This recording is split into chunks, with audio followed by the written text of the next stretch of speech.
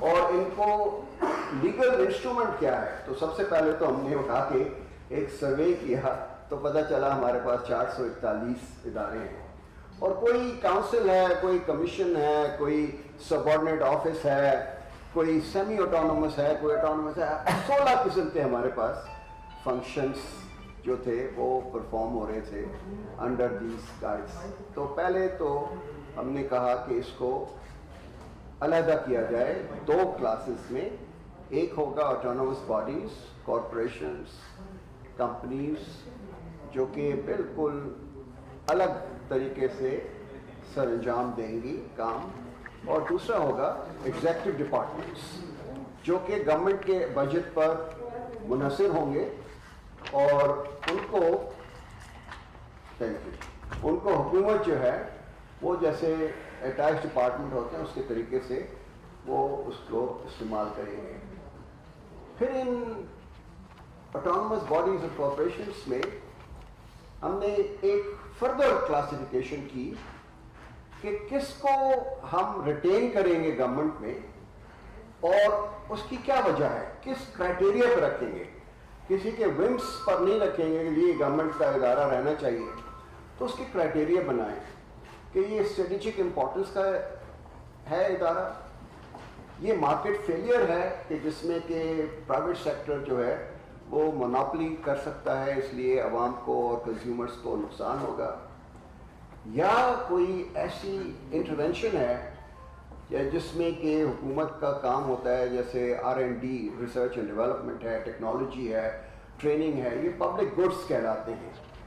تو ان کے بیسس پر ہم نے کہا کہ ہم ان کو ریٹین کریں گے اور باقی کو ہم وائنڈ اپ کریں گے, لیکویڈیٹ کریں گے, مرج کریں گے اور پرائیویٹائز کریں گے. یہ جو 85 SOEs ہیں جو کمرشل ہیں, ان کو ہم نے فردر کلاسیفائی کیا کہ اس میں سے کتنے جو ہیں وہ حکومت اپنے پاس رکھے گی اور کتنوں کو جو ہے وہ پرائیویٹائز کرے گی. اور یہ رپورٹ آج کی ہے, منسٹری آف فائنانس کے ویب سائٹ پر ہے, اس کو SOE ٹرائیاج کہتے ہیں, اور اس میں ساری آپ کو پوری ڈیٹیلز مل جائیں گی. اب جو ہمیں پریشانی آ رہی تھی جس کی وجہ سے یہ قانون آیا ہے کہ یہ منسٹریز کے کنٹرول میں ہوتی تھی, تو منسٹریز کو اتنی پرواہ نہیں ہوتی تھی کہ اس کا جو پرفارمنس ہے اور جو فائنینشیل ریزلٹس ہیں اس کی طرف توجہ دیں. ان کی توجہ کسی اور طرف ہوتی تھی کہ جو ہمارے کام ہیں ہم نے جو کرنے ہیں وہ کریں. 19 ٹریلین روپیز کا اس وقت سارے SOEs میں حکومت نے پیسہ لگایا ہوا ہے. ایسٹس کی بیس بتا رہا ہوں آپ کو, بک ویلیو, اور 4 ٹریلین کا اس کا ریونیوز آ رہا ہے. اور پچھلے سال 2017-18 میں 268 بلین کا لاسز ہوئے تھے, اور اس سال وہ کم ہو کے 123 بلین کے لاسز ہوئے ہیں کیونکہ ہم نے کچھ ریمیڈیل میشرز کیے تھے. یہ کہیں دنیا میں کوئی ادارے جو ہیں وہ اس طرح سے اتنے بڑے ایسٹ بیس پر اور اتنے بڑے ریونیو بیس پر یہ لاسز میں نہیں جانے چاہیے. تو اس کی طرف توجہ دینے کے لیے یہ قانون بنا ہے. اس میں 3 جو کرٹیکل پرنسپلز ہم نے اڈاپٹ کیے ہیں. ایک تو یہ ہوگا کہ ان کے ساتھ ہمارے پرفارمنس کانٹریکٹس ہوں گے کہ آپ نے سال میں یہ کرنا ہے اور آپ نے یہ اچیو کرنا ہے, اور یہ آپ کے KPIs اور کی پرفارمنس انڈیکیٹرز ہوں گے, اور اس کے بیسس پہ ان کی ایویلویشن ہوگی. سیکنڈ, جو اس وقت گھچ مچ ہے, جو فائنانس منسٹر صاحب نے بھی بتایا کہ کہیں پر چیئرمین جو ہے وہ چیف ایگزیکٹو بھی ہے, کہیں چیف ایگزیکٹو جو ہے اس کے اوپر کوئی بورڈ نہیں ہے, تو اس کا گورننس اسٹرکچر اور مینجمنٹ کو ہم نے الگ کر دیا ہے. گورننس جو ہوگا وہ انڈیپینڈنٹ بورڈ کرے گا اور مینجمنٹ چیف ایگزیکٹو کرے گا along with the CFO, chief technological officer, chief human resource officer, اور اس کا بھی طریقہ کار معین کیا ہے کہ کس طرح سے سلیکٹ ہوں. اور آپ سب کو پتہ ہے کہ اب تک نئے پروسیس جو ہم نے 2018 میں شروع کیا تھا اس میں ہر پوسٹ جو ہے وہ ایڈورٹائز ہوتی ہے,